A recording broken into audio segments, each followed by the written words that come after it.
चलो विद्यार्थी मित्रों, આગળ આપણે જોઈ ગયા ગતિના પ્રકારો। ગતિ એટલે શું અને ગતિના પ્રકારો। તો એની અંદર જેનો પહેલો પ્રકાર છે એ જોઈએ, સુરેખ પથ પર ગતિ। આજે ચેપ્ટર છે, આ ચેપ્ટર ની અંદર આપણે આજે સુરેખ પથ પર ગતિ છે એ પ્રકાર એ આપણે ડિટેલ માં સમજવાનો છે। તો આગળ જોઈએ એમ પહેલા વ્યાખ્યા લખી દઈએ કે જ્યારે કોઈ પદાર્થ સુરેખ પથ પર ગતિ કોને કહેવાશે કે જ્યારે કોઈ પદાર્થ સીધા માર્ગ ઉપર કે સુરેખ માર્ગ ઉપર જ્યારે ગતિ કરતો હોય ત્યારે એવી ગતિને સુરેખ પથ પર ગતિ કહેવામાં આવશે। કે જ્યારે કોઈ પદાર્થ સીધા માર્ગ પર જ ગતિ કરતો હોય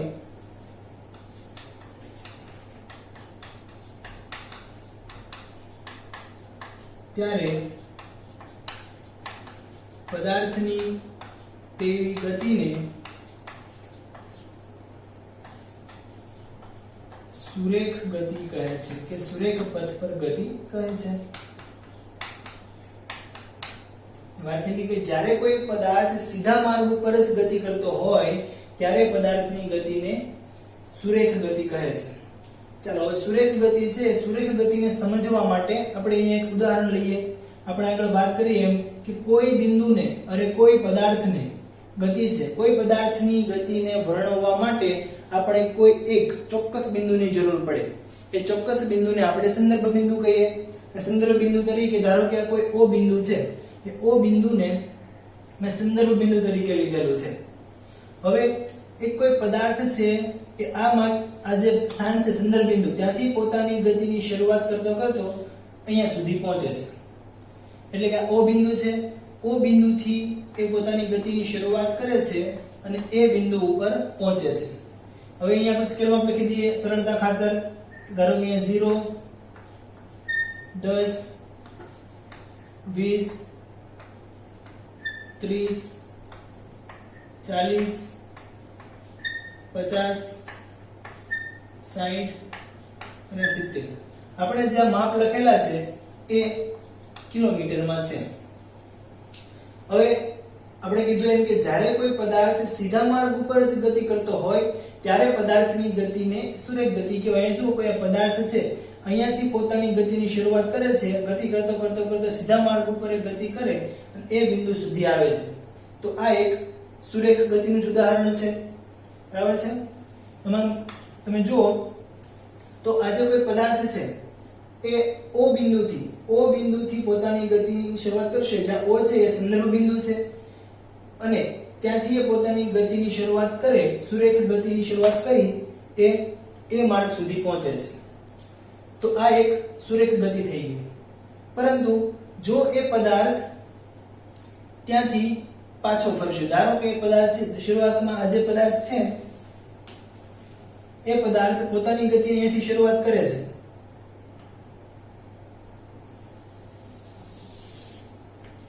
અહીંયાથી પહેલા કિસ્સામાં અહીંયાથી એટલે આવશે।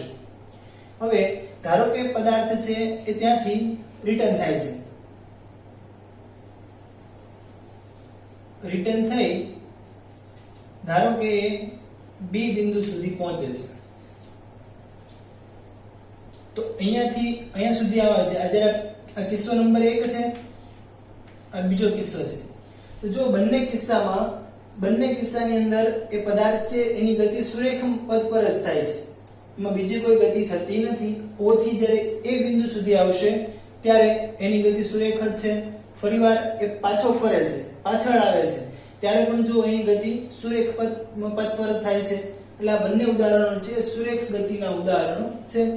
હવે સુરેખ ગતિની જે આપણે જોયું એના પરથી આપણે પદાર્થની પથ લંબાઈ કે પથ લંબાઈ એટલે શું એ આપણે નક્કી કરવાનું છે। પથ લંબાઈ એટલે શું અને પથ લંબાઈ કોને કહેવાય? તો ગતિ કરતો કોઈ પદાર્થ છે કે ભાઈ આ પદાર્થ છે O બિંદુથી પોતાની ગતિની શરૂઆત કરી એ સુધી પહોંચે છે અને ફરીથી A થી પોતાની ગતિનું જે એ બિંદુએ જ્યારે પહોંચે છે ત્યારે રિટર્ન થાય છે અને B સુધી પહોંચે છે। તો એ બિંદુથી શરૂઆત કરે છે, ઓ બિંદુથી એ બિંદુ સુધી જશે, એ બિંદુથી ફરીથી પાછો બી બિંદુ સુધી જશે, એટલે કે અહીંયાથી અહીંયા સુધી આવશે અને ફરીવાર પાછો અહીંયાથી અહીંયા સુધી આટલું એ અંતર કાપે છે. તો અહીંયા પથ લંબાઈ એટલે એવું કે કોઈ ગતિ કરતો પદાર્થ હોય, એ ગતિ કરતા પદાર્થે આપેલા સમયગાળામાં કાપેલા કુલ અંતરને તે પદાર્થની પથ લંબાઈ કહે છે.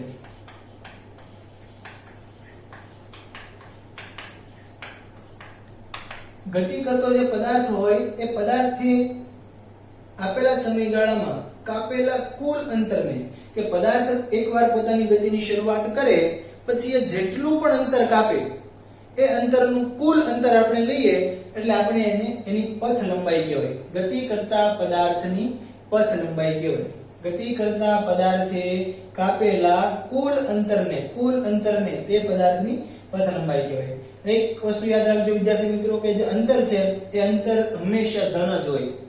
પદાર્થ અંતર છે, અંતરને આપણે અહીંયા ધન જ લેવામાં આવે છે. ચાલો આપણે વાત કરીએ કે આ જ કિસ્સામાં, આ ઉદાહરણની અંદર આપણે પદાર્થે કાપેલું અંતર, કુલ અંતર એટલે કે એની પથ લંબાઈ આપણે શોધવી છે. તો ઉપરના કિસ્સામાં જુઓ કે ભાઈ પદાર્થની પથ લંબાઈ કે વસ્તુની પથ લંબાઈ, અહીંયા જો આપણે પથ લંબાઈ શોધવી છે એટલે કે ગતિ કરતા પદાર્થે કાપેલું કુલ અંતર શોધવું પડે. પદાર્થે કાપેલું કુલ અંતર શોધવું પડે. તો જો શરૂઆતના પહેલા કિસ્સામાં કે કોઈ પદાર્થ અહીંયા છે, અહીંયાથી એ ગતિ કરતો અહીંયા સુધી આવે છે. તો તમે જુઓ કે અહીંયાથી પદાર્થ અહીંયા સુધી આવે ત્યારે એને કાપેલું અંતર કેટલું છે? 0 થી 70 કિલોમીટર. તો આટલા કિસ્સામાં એને કાપેલું અંતર 70 કિલોમીટર અને ફરીવાર અહીંયાથી પાછો એ આટલે આવશે 70 કિલોમીટર એ હતો. હવે બીજા કિસ્સા માટે આ ઉગમ બિંદુ થઈ જાય, સંદર્ભ બિંદુ થઈ જાય. તો અહીંયાથી આટલે આવે છે, અહીંયાથી આટલે, એટલે અહીંયાથી એને આટલું અંતર કાપેલું હોય. 70 - 30 કે 40, આમ પણ ગણી શકીએ 10, 20, 30 અને 40 કિલોમીટર. તો આ દરમિયાન એને 40 કિલોમીટર અંતર કાપેલું હોય. તો એને કાપેલું કુલ અંતર એટલે એ પથ લંબાઈ બરાબર કાપેલું કુલ અંતર. તો કાપેલું કુલ અંતર કેટલું થશે? O થી A જેટલું, એટલે કે અહીંયા OA plus AB. OA plus AB. O થી A સુધીનું અંતર એ છે 70 કિલોમીટર પ્લસ, તમે એમ પણ કહી શકો કે અંતિમ સ્થાન માઈનસ પ્રારંભિક સ્થાન, તો પણ એ આપણને એનો તફાવત મળશે. પછી અહીંયાથી આટલું અંતર 70 - 30 એટલે 40. તો 70 plus 40 આવશે કિલોમીટરમાં, એટલે થશે 110 કિલોમીટર. તો એ પદાર્થે કાપેલી કુલ અંતર એટલે કે પદાર્થની જે પથ લંબાઈ છે એ આપણને મળે 110 કિલોમીટર. તો આ એની પથ લંબાઈ થઈ ગઈ. કે યાદ રાખો કે પથ લંબાઈ એટલે પદાર્થે જેટલું પણ અંતર કાપેલું છે કુલ અંતર આપણે લઈએ એટલે આપણને એની પથ લંબાઈ મળશે. હવે આ જે પથ લંબાઈ છે એ પથ લંબાઈ સદિશ રાશિ છે, અદિશ રાશિ છે. પથ લંબાઈ અદિશ રાશિ છે. અદિશ રાશિ એટલે શું? અદિશ, દિશ એટલે કે દિશા, અને અદિશ એટલે કે દિશાની કોઈ જરૂર નથી. પથ લંબાઈને દર્શાવવા માટે દિશાની જરૂર પડતી ના હોવાથી એવી રાશિને અદિશ રાશિ કહેવાય. એ પેલા કહી દો સદિશ રાશિ અને અદિશ રાશિ, કે જે રાશિને દર્શાવવા માટે જો દિશાની જરૂર પડતી હોય તો એને સદિશ રાશિ કહેવાય, અને જે રાશિને દર્શાવવા માટે દિશાની જરૂર ના પડતી હોય તો એને અદિશ રાશિ કહેવાય. અહીંયા પથ લંબાઈને દર્શાવવા માટે પદાર્થ ગતિ કરે છે પણ કઈ દિશામાં એનું કોઈ મહત્વ નથી. આપણે એનું કાપેલું કુલ અંતર લેવાનું છે, એટલે એમાં દિશાની કોઈ જરૂર પડતી નથી. માટે આ જે છે રાશિ એ અદિશ રાશિ થશે. બીજું કે ગતિ કરતો કોઈ પદાર્થ છે એ પોતાની ગતિની કંઈક શરૂઆત કરશે એટલે કંઈક ને કંઈક તો આપણને પથ લંબાઈ મળે છે. એટલે પથ લંબાઈ છે એ ક્યારેય પણ શૂન્ય ના હોય. ધારો કે અહીંયા હું અત્યારે ઊભો છું, સ્થિર ઊભો છું. આ ધારો કે અહીંયા ઉગમ બિંદુ છે. હવે ઉગમ બિંદુથી હું પોતાની ગતિની શરૂઆત કરું છું એટલે કે 2 સ્ટેપ જેટલું હું આગળ જાઉં છું. ત્યારે આ બિંદુએ ઉગમ બિંદુ હતું, હવે 2 સ્ટેપ જ્યારે હું આગળ જાઉં એટલે મારું સ્થાન બદલાશે. એટલે અહીંયાથી આટલું સુધીનું અંતર, આ મેં કાપેલું જે અંતર છે એ પથ લંબાઈ થશે. એટલે એ પથ લંબાઈ કંઈક ને કંઈક તો મળે છે. અને પથ લંબાઈ હંમેશા ધન જ મળે. પથ લંબાઈ ક્યારેય શૂન્ય પણ ના હોય, ઋણ પણ ના હોય, હંમેશા ધન જ હોય. અને કંઈક ને કંઈક તો પથ લંબાઈ આપણને મળે છે. પથ લંબાઈ હંમેશા ધન જ હોય છે. તે શૂન્ય કે ઋણ હોતી નથી. જે પથ લંબાઈ છે એ હંમેશા ધન જ હોય. બરાબર છે. એક શૂન્ય કે ક્યારે ઋણ હોતી નથી. ચાલો બીજું આપણે લઈએ સ્થાનાંતર. બીજો મુદ્દો છે એ છે સ્થાનાંતર. બેટા આ પથ લંબાઈના સ્થાનાંતર ખાસ ધ્યાન રાખજો. આખા ચેપ્ટર ની અંદર આપણને ખૂબ જ અગત્યતા છે એની. ચાલો સ્થાનાંતર એટલે શું? સ્થાનાંતર સ્થાન વત્તા અંતર. તો અહીંયા પદાર્થના સ્થાનમાં થતા ફેરફારને, પદાર્થના સ્થાનમાં થતા ફેરફારને, પદાર્થનું સ્થાન પહેલા અહીંયા હતું. જો પોતાની ગતિની શરૂઆત કરે છે તેનું સ્થાન તો ઉગમ બિંદુ આગળ જ હશે. ઉગમ બિંદુ આગળથી એ પોતાની ગતિની શરૂઆત કરે છે, ત્યાંથી એ ઉપર આવશે, એ થી પછી ફરીવાર ડી સુધી આવે અને ડી આવીને અટકી જાય છે. એટલે કે પોતાની ગતિ થોભી જાય છે. તો શરૂઆતનું સ્થાન એનું આ કહેવાય અને અંતિમ સ્થાન એટલે કે જ્યાં એ ગતિ એ પૂર્ણ કરશે એનું અંતિમ સ્થાન થશે.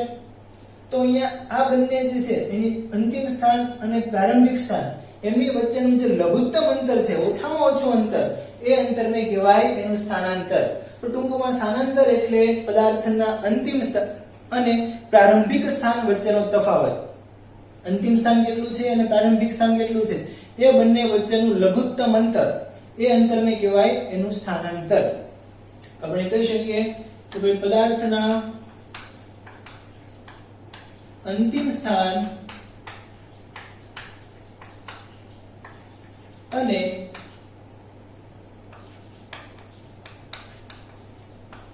પ્રારંભિક સ્થાન વચ્ચેના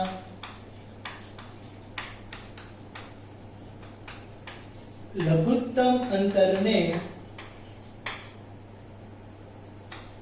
પદાર્થનું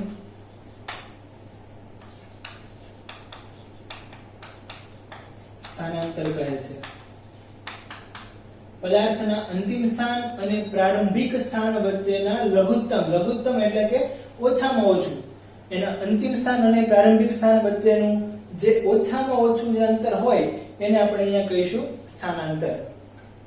તો જો અહીંયા એનું શરૂઆતનું સ્થાન આ છે, અંતિમ સ્થાન આ છે, શરૂઆતનું સ્થાન અહીંયા એટલે કે O બિંદુ આગળ છે ત્યારે 0 કિલોમીટર ઉપર હશે અને અહીંયાથી આમ જશે, ફરીને જશે, અહીંયા આવશે, પાછો અહીંયા B આગળ આવે છે.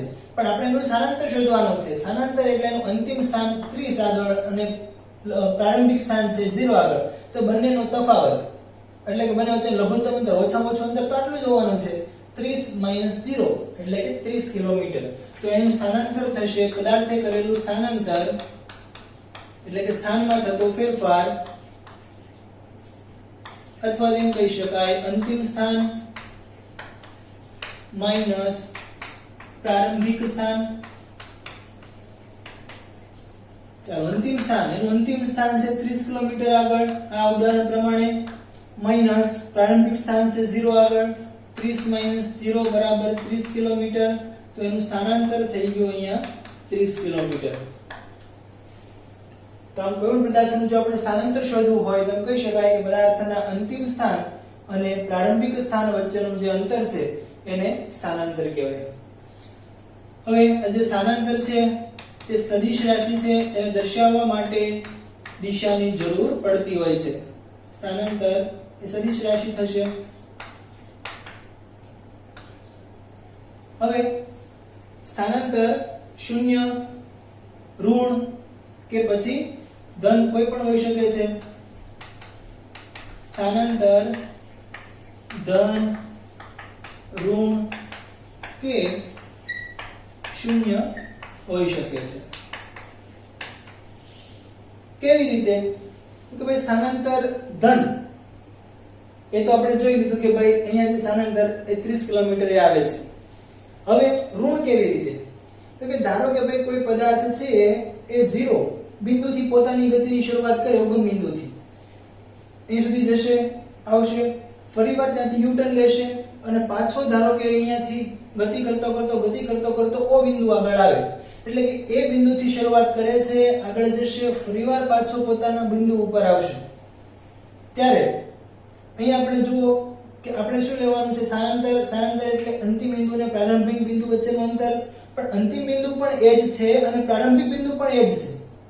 તો અંતિમ બિંદુ માઈનસ પ્રારંભિક બિંદુ, 0 માઈનસ 0, તો ત્યારે તેનું સ્થાનાંતર કંઈ થતું જ નથી. કેમ કે એ પદાર્થ છે ગતિ કરીને ફરીવાર પોતાના પાછા મૂળ માર્ગ ઉપર આવી જાય છે, મૂળ સ્થાન ઉપર આવી જાય છે. એટલે ત્યાં કોઈ સ્થાનાંતર થાય નહીં. તો ઋણ ક્યારે? કે ધારો કે એ 0 બિંદુ આપણે શરૂઆત કરશે, આમ જશે, પાછો આવશે, જોવાથી આગળ નીકળી જાય આ બાજુ, તો અહીંયા નાના સ્થાનમાંથી આપણે મોટું સ્થાન બાદ કરવું પડે. એટલે કે 0 માંથી આ મોટું સ્થાન બાદ થશે, એટલે નિશાની સાથે માઈનસ આવશે. તો આમ સ્થાનાંતર છે, યાદ રાખજો કે સ્થાનાંતર ધન, ઋણ કે શૂન્ય હોઈ શકે, પરંતુ જે પથ લંબાઈ છે એ હંમેશા ધન જ હોય. બરાબર છે? તો આ બંને કિસ્સાઓ થઈ ગયા સ્થાનાંતર અને પથ લંબાઈના. ચલો આપણે હવે વાત કરીએ આ કિસ્સામાં. ધારો કે કોઈ બીજો કિસ્સો આપણે ના લઈએ, માત્ર આપણે એવું વિચારીએ કે આ કોઈ પદાર્થ છે એ ઓ બિંદુથી એટલે કે ઉગમ બિંદુથી શરૂઆત કરી અને માત્ર અહીંયા એ બિંદુ સુધી આવે છે. જ્યારે પદાર્થ ઓ બિંદુથી શરૂઆત કરી અને માત્ર એ બિંદુ સુધી આવે છે, તો એ કિસ્સામાં આપણે જ્યારે એનું પથ લંબાઈ અને સ્થાનાંતર ગણવા હોય ત્યારે 0 થી a માટે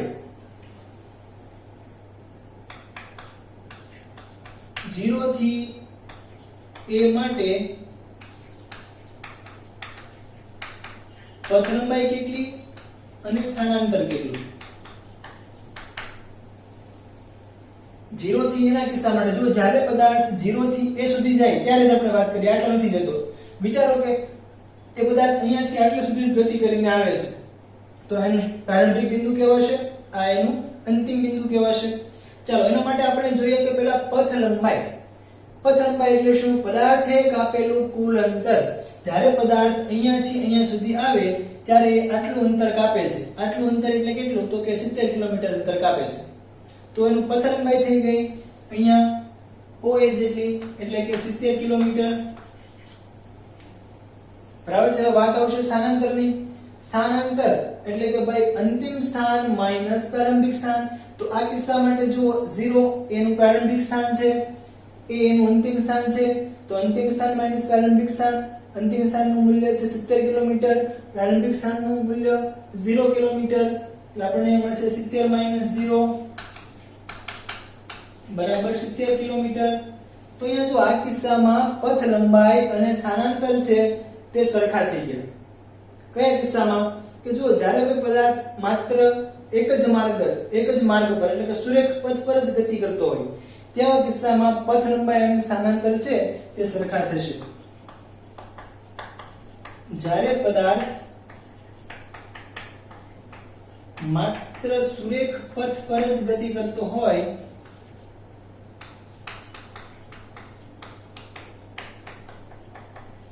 ત્યારે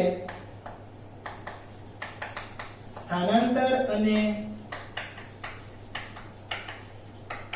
પથ લંબાઈનું મૂલ્ય સમાન થશે. અને બાકીના બધા કિસ્સા માટે એટલે કે બાકીના બધા પ્રકારો માટે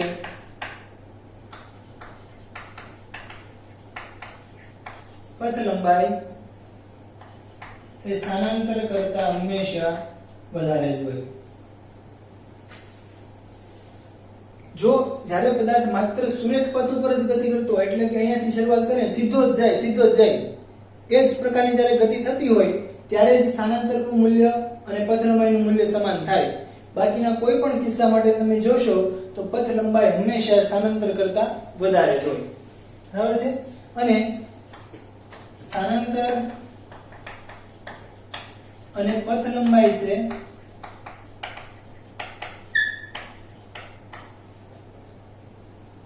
એનો SI એકમ મીટર તરીકે લેવામાં આવે છે.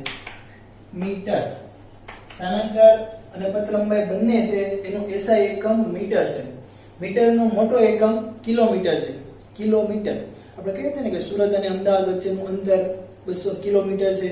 આ કિલોમીટર એનો એકમ છે. એકમને દર્શાવવા માટેનું માપ છે. ચાલો તો આ બંને વાત થઈ ગઈ પથ લંબાઈ અને સ્થાનાંતરની. હવે ચાલો એને વધારે સમજવા માટે આપણે અહીંયા ઉદાહરણ લઈએ. ઉદાહરણ દ્વારા સમજીએ તો આપણને વધારે આઈડિયા આવશે. હવે ધારો કે કોઈ એક ચોરસ આવું ખેતર છે.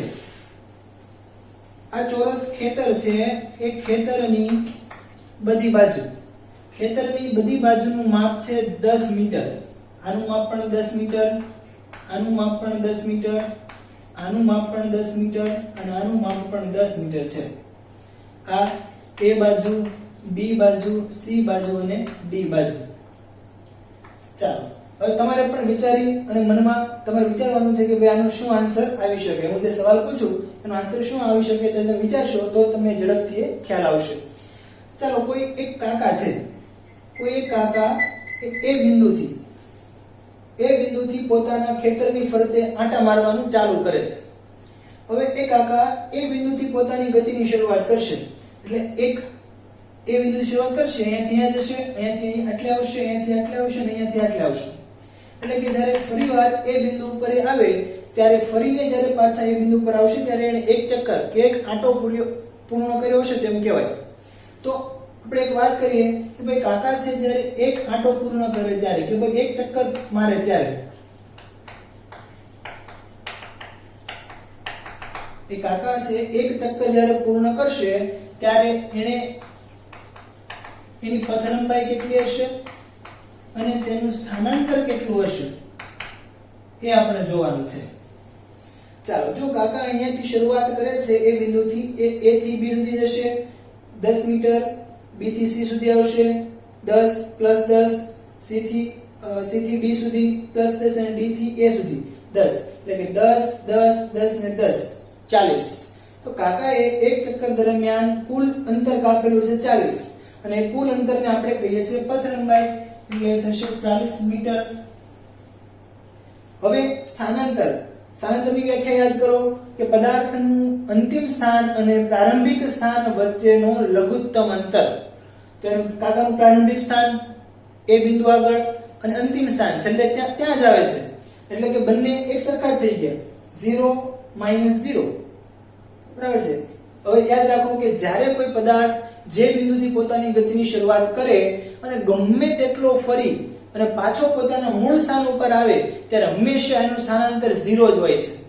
સ્થાન બીજું કે જે સ્થાનાંતર છે એને ગતિ કરતા પદાર્થના પથ સાથે કોઈ લેવા દેવા નથી કે કયા માર્ગે ગયો. એને માત્ર એનું અંતિમ સ્થાન અને પ્રારંભિક સ્થાન સાથે જ લેવા દેવા છે. તો અહીંયા ફરીવાર પોતાના મૂળ સ્થાન ઉપર આવે છે તો એ સ્થાનાંતર થઈ જશે એનું 0. હવે હું એમ કહું કે કાકા છે એ 2 ચક્કર મારીને ફરીવાર પોતાની મૂળ સ્થાન પર એટલે કે સ્થાન ઉપર આવશે. 2 ચક્કર પૂર્ણ કરે ત્યારે કાકા 2 ચક્કર પૂર્ણ કરે છે ત્યારે એનું સ્થાનાંતર અને પથ લંબાઈ આપણે શોધવી છે. તો અહીંયાથી શરૂઆત કરશે, એક ચક્કર મારે ત્યારે આપણને ખબર છે કે 40 મીટર અંતર કાપે. હવે ફરીવાર પોતાનું ગતિ શરૂ કરશે અને પાછું અંતર કાપીને પાછા અહીંયા આવશે. એટલે એક ચક્કરમાં જુઓ તે 40 મીટર અંતર કાપે છે તો બે ચક્કર પૂર્ણ કરે ત્યારે 80 મીટર અંતર થશે. પણ સ્થાનાંતર 0 છે. કેમ કે ફરીવાર એ પોતાના મૂળ સ્થાન ઉપર પાછો આવી જાય છે. એટલા માટે એનું કોઈ સ્થાનાંતર થતું જ નથી. તો એ કિસ્સામાં પણ સ્થાનાંતર થશે 0. પણ જો હું એમ કહું કે જ્યારે એ કાકા છે અડધું ચક્કર પૂર્ણ મારે ત્યારે અહીંયાથી અહીંયા સુધી આવેલો હશે. અડધું ચક્કર પૂર્ણ કરે ત્યારે પથ લંબાઈ કેટલી અને સ્થાનાંતર કેટલું.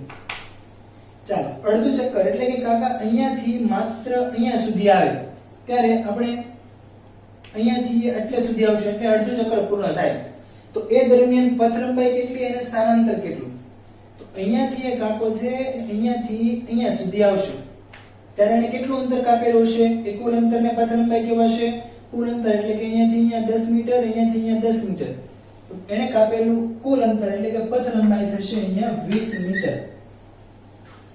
હવે સ્થાનાંતર જો અહીંયાથી અહીંયા સુધી આવે છે ત્યારે આપણે સ્થાનાંતર કીધું કે ભાઈ અંતિમ સ્થાન અને પ્રારંભિક સ્થાન વચ્ચેનું જે લઘુત્તમ માપ છે અહીંયાથી અહીંયા સુધીનું લઘુત્તમ માપ અંતિમ સ્થાન અને પ્રારંભિક સ્થાન તો એમની વચ્ચેનું જે લઘુત્તમ માપ છે એ લઘુત્તમ માપ આપણે શોધવું પડે. એ માપ કેટલું છે એના પરથી આપણે એનું સ્થાનાંતર આપી શકીએ. હજુ આ કાટખૂણો થશે C થી B સુધીનું સ્થાન આપણે શોધવું છે બરાબર છે. તો આ સ્થાન છે એ એનું લઘુત્તમ સ્થાન થશે. લઘુત્તમ સ્થાન આપણે અહીંયા કાટખૂણો છે એટલે પાયથાગોરસના પ્રમેય પરથી પણ શોધી શકીએ. એટલે અંતિમ સ્થાન માઈનસ પ્રારંભિક સ્થાન કેમ કે આનું મૂલ્ય આપણને આપેલું નથી ખાલી આ બાજુની લંબાઈ આપેલી છે. જો આ બિંદુ સ્થાન આપેલું હોય તો આપણે ખરેખર એની બાદબાકી કરી શકીએ પણ અહીંયા આપણે પાયથાગોરસનો નિયમ લગાવીએ એટલે c નો વર્ગ બરાબર ab નો વર્ગ પ્લસ bc નો વર્ગ અંડરરૂટમાં 10 નો વર્ગ પ્લસ 10 નો વર્ગ એટલે 10 નો થશે 100 100 પ્લસ 100 એટલે 200 એટલે એનું તમે વર્ગમૂળ કાઢો એટલે આપણને મળશે 2 200 નું આપણે વર્ગમૂળ કાઢવાનું છે એટલે વર્ગમૂળમાં થશે 200 એટલે 10 નો વર્ગ અને 2 એટલે 10 વર્ગમૂળમાં 2 મીટર આટલું એનું સ્થાનાંતર થશે. તો તમને આના પરથી આજે પથ લંબાઈ અને સ્થાનાંતરનો ખ્યાલ આવી ગયો હશે.